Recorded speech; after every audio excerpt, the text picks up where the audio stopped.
Bonjour tout le monde, me voici aujourd'hui de nouveau avec Clara. Bonjour à tous. Tu es consultante en parentalité et en allaitement. Oui.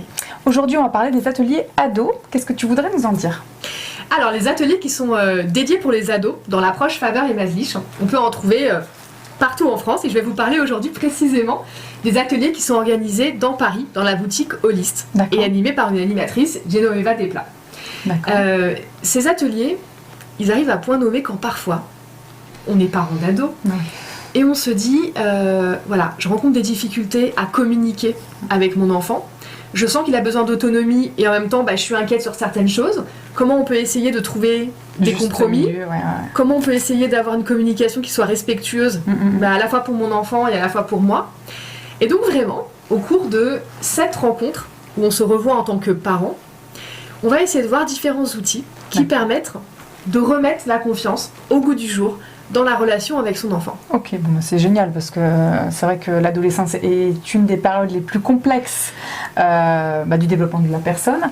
Et ensuite, la relation ado-parent, voilà, moi je suis spécialiste des adolescents en tant qu'éducatrice de rue, je travaille avec les 12-25 ans, oui, c'est quelque chose. Donc en effet, si tous les parents pouvaient et auraient les moyens aussi en termes de temps et d'argent de se former à ça, ça serait juste génial parce que ça mettrait un petit peu d'air à la maison, de reconnexion, on travaillerait le lien. Est-ce que les adolescents sont conviés aux ateliers? Alors, c'est des ateliers uniquement pour les parents, sauf à une rencontre où les adolescents sont conviés avec leurs parents. D'accord. Et là, du coup, ils pratiquent eux aussi, avec les adultes présents, ça doit être génial. La résolution de conflits. D'accord, ça doit vraiment être top de voir ces ados se mettre en scène, répondre à leurs parents. Enfin, top, ça doit être fastidieux quand même, éprouvant pour eux, mais...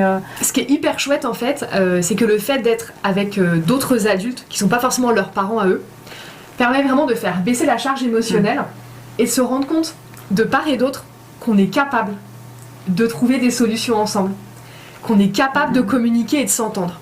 Oui, que des fois l'impact émotionnel du parent et les enjeux parentaux, parce qu'ils sont très forts, très lourds, la réussite de l'enfant, et qu'il soit comme ci, qu'il soit comme ça, et bien quand on voit aussi un autre adulte gérer différemment notre enfant, alors notre enfant aussi différent avec l'autre adulte, on est d'accord, on sait comment ça marche, mais ça permet aussi de donner des pistes, j'imagine, c'est vraiment génial. Ouais, tout à fait. Et puis l'ado, il prend aussi confiance, c'est-à-dire que il est responsabilisé dans l'approche et il a aussi sa part de responsabilité sur de quelle manière je vais peut-être parler d'une situation qui me pose problème avec mon parent, comment je peux proposer des idées, être acteur aussi. C'est ça, acteur de la communication. Exactement. C'est hyper important. Merci beaucoup Clara pour ces ateliers ados.